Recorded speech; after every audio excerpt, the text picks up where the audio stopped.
एक नाम निष्ठा, दूसरी एकादशी व्रत निष्ठा, तीसरी निष्ठा है वैष्णव धर्म में तुलसी निष्ठा।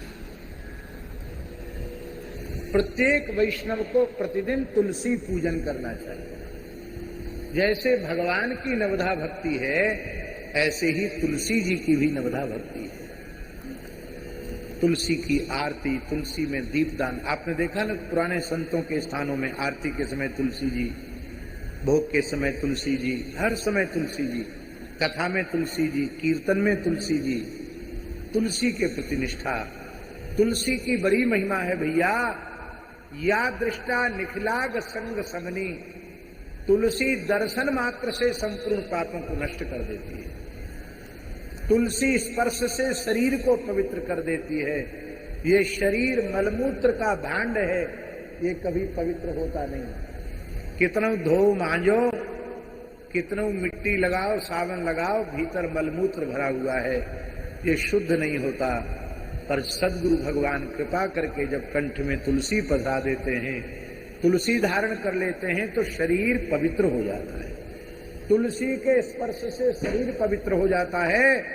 महाराज जी लिखा है, स्नान काले तु यस्यांगे दृश्यते तुलसी शुभा, सर्व तीर्थेषु स्नातम भवति तेन न संशया।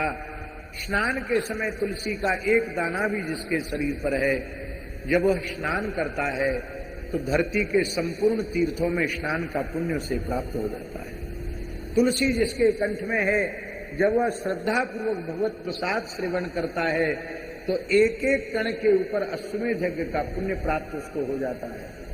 जो तुलसी की सूखी लकड़ी पर हवन करता है, आहुति देता है, उसको एक एक तिल, एक एक जौ, एक एक चावल में अनेक अनेक यज्ञों का पुण्य प्राप्त हो जाता है।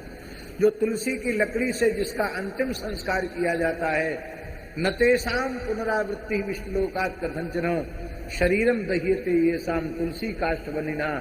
तुलसी काष्ठ की अग्नि से जिसका शरीर जलाया जाता है, वो भगवान के धाम से लौटकर फिर धरती पर नहीं आता है। जो तुलसी के सूखे काष्ठ से भगवान का नैवेद्य, भगवान नाम का उच्चारण करते हुए तैयार करता है और प्रेम से भगवान को भोग लगाता है, तो 1000 वर्षों के लिए भगवान को तृप्ति का अनुभव हो जाता है। वो दिव्य नैवेद्य तैयार होता है। तुलसी काष्ठ को चंदन की तरह घिस करके जो भगवान के श्रीअंग में लगाता है, उसको हरिचंदन कहते हैं। उसको भगवान अपना आलिंगन प्रदान करते हैं। तुलसी की सूखी लकड़ी को घी में डुबा करके, उसको प्रज्वलित करके जो भगवान के सामने दीपदान करता है, उसे अनंत पुण्य की प्राप्ति होती है। भैया कार्तिक मास में दीपदान की बहुत बड़ी महिमा है, पर जब पुरुषोत्तम मास आता है तो कार्तिक मास से में जो दीपदान की महिमा है, वो पुरुषोत्तम मास में 1000 गुनी अधिक बढ़ जाती है। अब जितने भी दिन पुरुषोत्तम मास शेष है, आप लोग अधिक से अधिक दीपदान कीजिए। तुलसी, पीपल, नदी का तट, समुद्र का तट, वहां दीपक जलाइए, देवालयों में दीपक जलाइए। बहुत बड़ी महिमा दीपदान की पुरुषोत्तम मास में। बस तुलसी को प्रतिज्ञा पूर्वक धारण करना, तुलसी का कभी त्याग नहीं करना। कथनचित गले से तुलसी हट जाए, तुलसी गले में न रह जाए, टूट जाए, गिर जाए, तो जब तक दूसरी तुलसी की कंठी माला अपने कंठ में न पधरा लें, तब तक अन्न जल ग्रहण नहीं करना। इसलिए यात्रा काल में भी तुलसी की माला सदा अपने पूजन की पेटी में रखना चाहिए। टूट जाए तो तुरंत दूसरी तुलसी धारण कर लें, तब तक कुछ भी ग्रहण नहीं करें। हमारे यहाँ साधु में तो ये तुलसी कान में धारण कर लेते हैं। अब गले वाली तो धागा वागा टूट भी जाए, कान वाली जल्दी नहीं टूटती है। और फिर और जटा में तुलसी पिरो लेते हैं, तो कान की भले ही कब गिर जाए, ढीलो ढालो है कि, पर जटावा में जो तुलसी के मनियां बड़े बड़े विराजमान कर देते, वो तो कभी गिरेंगे नहीं, जल्दी गिरते ही नहीं। अब जटाई गिर जाए तो बात अलग है। ऐसे हमारे जय सियाराम हो गए, सब यहां से, जहां से आए थे वहीं चले गए।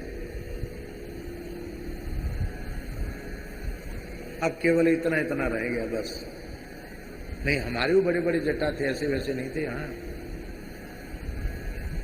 आज से 10-15 साल पहले जिन लोगों ने देखा है तो बड़े बड़े जटा थे। ऐसा ही है, तो शरीर ही नहीं रहेगा तो जटा कहां से रहेंगे, सब नाशवान है। पर तुलसी, ये विविध प्रकार से तुलसी धारण करना, कान में तुलसी धारण करना, जटा में तुलसी धारण करना, उसका प्रयोजन यही है कि तुलसी शरीर से स्पर्श होती रहे। जटा में तुलसी धारण करने का, ऊपर से नहाएंगे तो ऊपर से ही नहाएंगे कि नहीं, तो तुलसी को छूकर सारे शरीर पर अभिषेक हो जाए।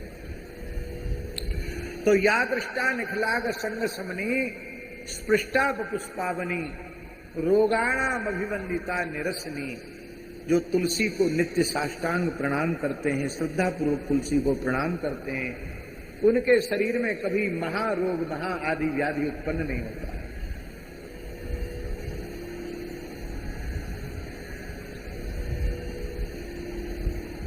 सिक्तांत का त्रास नहीं, जो तुलसी में नित्य जल चढ़ाते हैं उनसे यमराज भी डरने लग जाते हैं।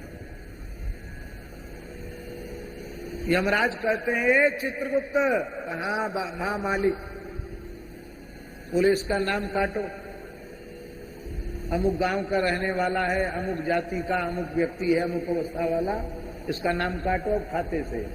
कहा क्यों? कहते इसलिए नाम काट दो क्योंकि अब इसने तुलसी की उपासना आरंभ कर दी है, तुलसी में रोज जल चढ़ाता, अब ये यमलोक नहीं आएगा। सिक्तांत त्रासनी, जो तुलसी में जल सींचता है उसे यमराज भयभीत हो जाता है, यमलोक नहीं जाता है। पर तुलसी सींचने में भी विवेक रखना चाहिए।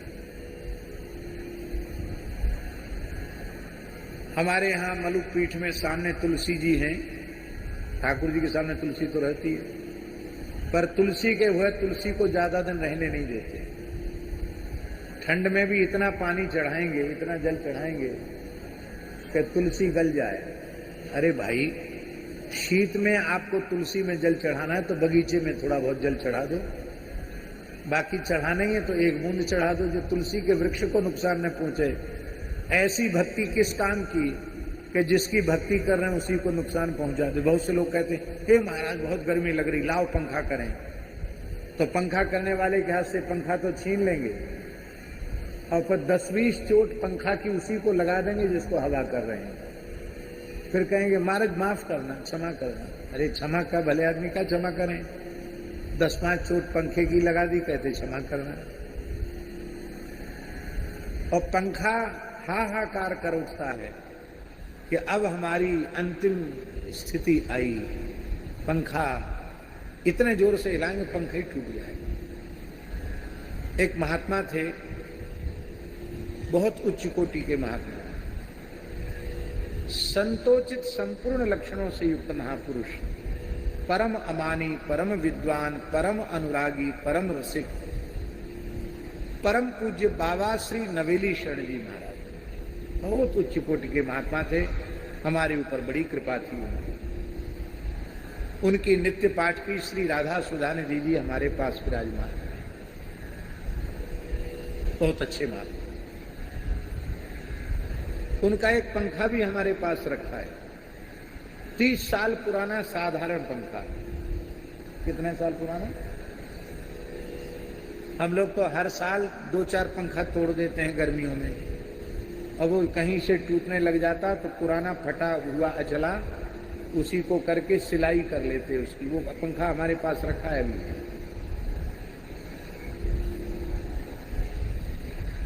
एक महानुभाव थे, वो तो महानुभाव नहीं थे, वो तो कंजूस थे। तो पंखा टूट जाएगा तो दूसरा खरीदना पड़ेगा, तो पंखा इस डर के मारे नहीं हिलाते थे कि वो टूट जाए और फिर दूसरा खरीदना पड़े। ऐसे पंखा रख के सिर हिलाते थे, पंखे को नहीं हिलाते।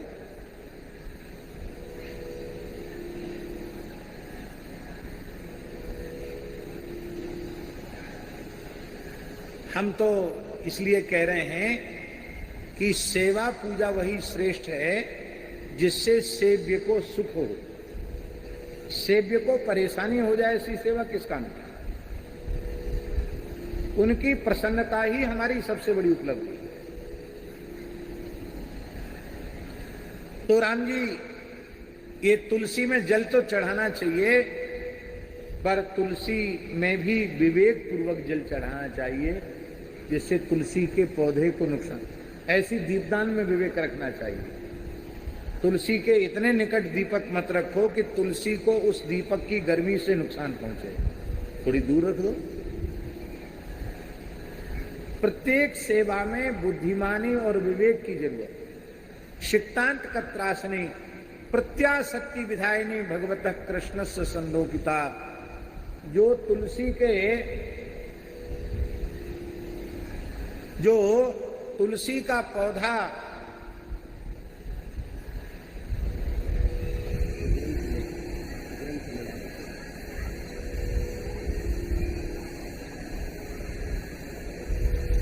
का पौधा